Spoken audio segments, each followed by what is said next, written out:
Another day, another Chevrolet. This is a 2003 Silverado 1500 HD. And the customer complaint is that it doesn't run right. Kind of misfires and I don't know, it's low on power. It's just not right. And they've tried all the obvious stuff and haven't made any progress. So it does have one code for the mass airflow sensor. That's really our only clue. So he told me that previously it had a P0300, which is just a misfire code, and it wasn't specific to any cylinder. So other than the misfires, everything looks okay, as far as I can tell. So we're idling good, coolant temperature's good. The mass airflow sensor is reading high. So normally, rule of thumb, at idle you want the grams per second to be about equal to the displacement of the engine. So this is a 6-liter engine, so it's a little high. It's not crazy high. So it is in closed loop, which means that the computer, is able to use the oxygen sensors to control how much fuel to inject instead of just guessing. Bank 1 sensor 2 doesn't look too good. It should look like this, like bank 2 sensor 2. Should just be steady. The catalytic converter should smooth that out. So does that mean it's a problem with the cat or a problem with the sensor? Hard to say. But the fuel trims are reasonable. Certainly less than 10%. Nothing to get too excited about. So I don't know, right off the hop, I don't like bank 1 sensor 2. It's certainly not doing what it should be doing. Well, let's get it inside. Looks like a catch can here. I'm gonna unplug it. It should make it go lean.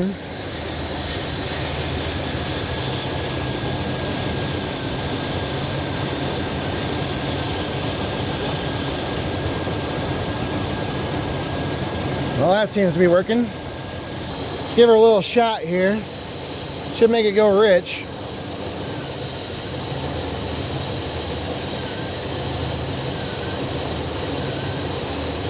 And it does. Okay, so the O2 sensors seem to be working.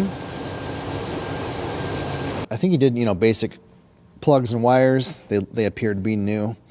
I did some basic tests kind of off camera. I hooked up a fuel pressure gauge.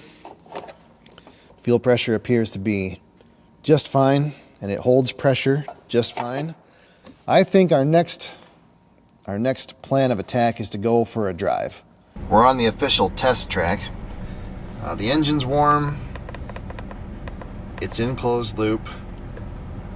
Everything's fine right now. Running pretty good. Let's watch the mass airflow sensor and give her the beans.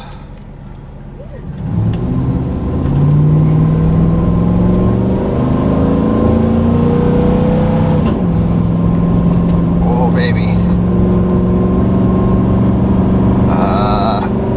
That's foot to the floor. It's not doing much.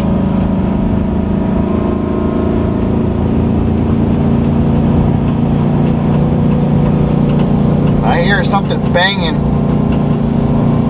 like really banging.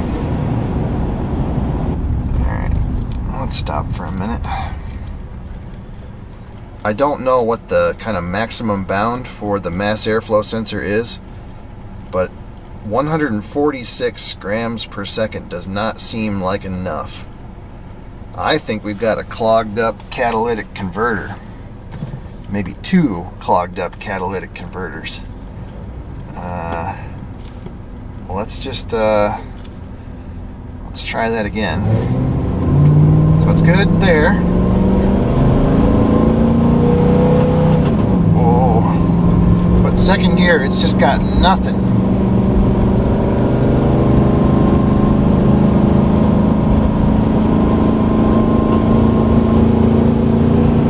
Look at the mass airflow.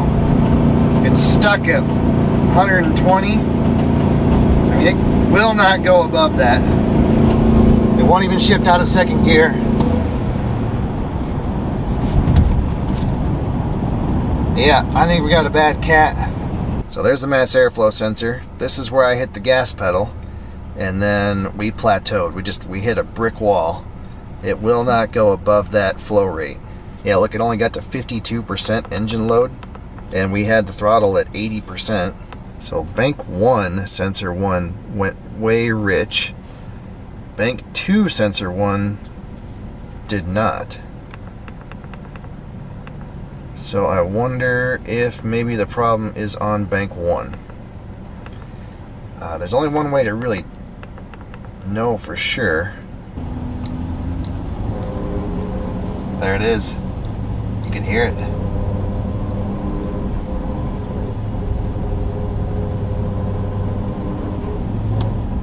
Sure sounds like a converter death rattle.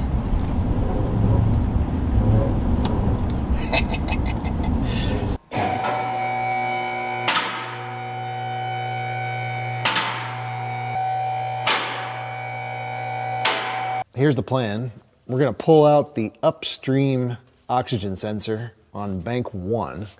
This truck has been undercoated within an inch of its life, which I'm sure is great for preservation, but it doesn't make it very much fun to work on. Well, that's broken. Figure that out later.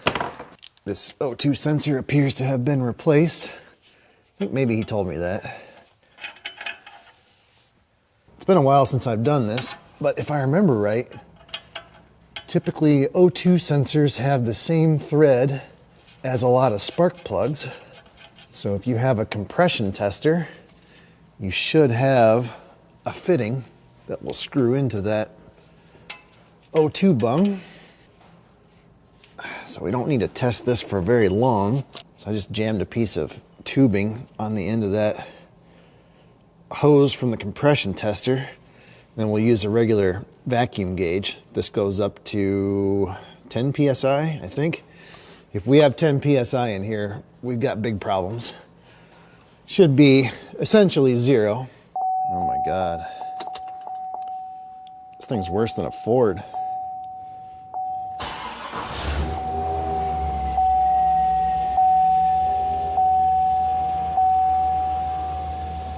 Got about 2 psi. I'm gonna give her a little throttle.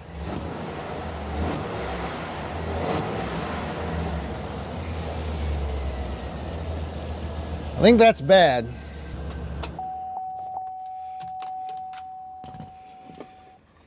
Okay. I don't know if we should check the other side, maybe.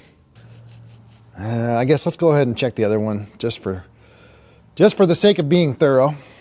This side's still open, so it's gonna be a little loud. That side looks better.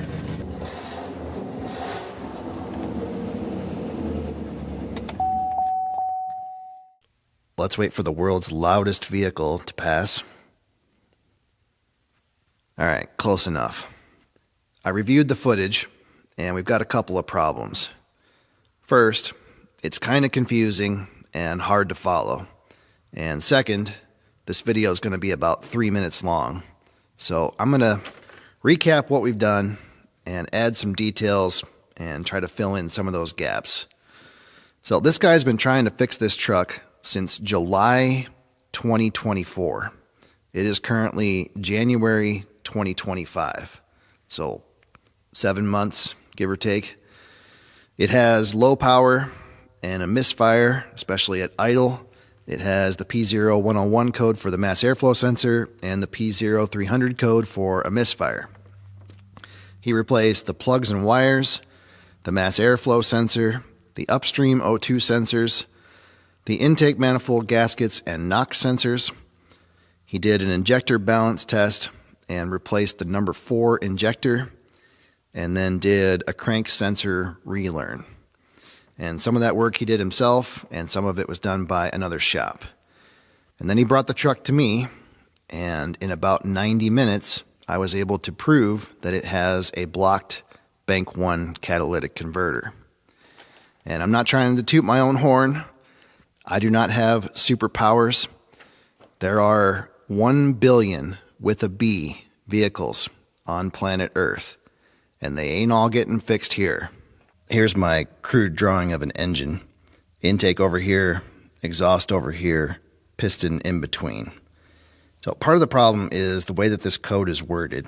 It says mass airflow sensor circuit, which seems to imply an electrical problem, but that is not the case. So the mass airflow sensor just measures the amount of air coming into the engine through the intake. This code means that the computer has looked at other sensors, like the throttle position sensor, the manifold absolute pressure sensor, and the crankshaft position sensor, and it's done the math. It knows, based on how fast the piston is moving, how open the throttle is, how much manifold vacuum we have, it can estimate how much air should be coming into the engine. And if the number it gets from the mass airflow sensor isn't in the correct range for more than 4 seconds, it will set this code. The P0300 just tells us that we have a misfire, but it doesn't tell us where. And you can see on the scan tool, at one time or another, every cylinder is misfiring. So it doesn't seem like that's very helpful. But what it does tell us is that the problem seems to be affecting every cylinder. So that means we can probably rule out things like, bad compression or a bad valve on one cylinder, a bad coil, bad injector. Things like that would only affect one cylinder, maybe 2 cylinders, depending on how good the computer is at reading the misfires. So the other thing that's helpful to know is that there just aren't that many things that can cause this P0101 code. So obviously a bad mass airflow sensor would do it, or some kind of problem in the harness or the ECM. Beyond that, the most common problem is some kind of a leak in the actual intake between the mass airflow sensor and the engine itself. Sometimes that's called pirate air, and a lot of times you'll see your fuel trims will just be way off. That's not the case here. Problems with the PCV system can also cause this code. Big vacuum leaks, but again, I think you would see that as a problem in the fuel trims. We're just not seeing that. Our fuel trims are pretty good. So that leads us to the exhaust side. What comes in must go out. And in this case, the problem is here. This catalytic converter is partially blocked. It's not blocked all the way, but it's blocked enough to cause a lot of exhaust back pressure and cause problems. Poor scavenging, which is going to cause engine misfires. And if the air can't get out, the air can't get in, and we get this code. It also makes sense that it would affect all the cylinders. In this case, it should only affect bank 1, but for some reason we had misfires on all the cylinders, so I'm not 100% sure why. A lot of times misfire counters are not very accurate on these older engines. Then I was able to pin it down to bank 1 partially based on the oxygen sensor. I could see that it was getting rich when I was on the throttle. So that kind of tells me that things are getting backed up here, not going through the converter. Bank 2 didn't have that problem. All the classic symptoms of a plugged up catalytic converter. So the test that we just did was to pull out the upstream O2 sensor and install a hose with a pressure gauge, and then we can read the exhaust back pressure. And it was about 2 psi at idle, over 15 psi when I got on the throttle. It should be pretty close to 0 all the time. I got the O2 sensors back in. I broke the lock tab on that connector, so I had to use a zip tie to hold it together. That shouldn't hurt anything. The exhaust on this truck it's kind of a monster. So bank 1 is over here, driver's side, comes down under the bell housing, and then up over the transmission cross member, and that is the catalytic converter right there. So not that much fun to replace. If you want to get the direct fit replacement converter, you got to split the pipe here, take out at least 1 cross member, and then wrestle that thing out of there. It's also very expensive. I think close to $1,000 for the pre-made pipe. So it doesn't matter. I'm not going to be fixing this. He's going to take it to an actual exhaust shop that has a pipe bender. They'll just cut this cat out and weld in a universal cat and maybe a new bung, and then they'll bend him up some pipes, And they can do a lot better job at that than I can. So it doesn't look too bad down here for a Midwestern truck. And the body's not bad. Still got rockers. I mean, for a 2003, pretty hard to complain. It's gonna be kind of a weird video. We didn't actually fix anything. I mean, I guess diagnosing is part of fixing, but it's not as satisfying as it could be. Anyway, it should be pretty easy for somebody else to fix it. And I think that's worth doing. These Cat-Eye GM trucks they're pretty good. Possibly one of the best trucks that GM ever made. Certainly better than the trucks they made after it. Let's put it that way. Thanks for watching. Don't think that's supposed to be there. Got lucky there.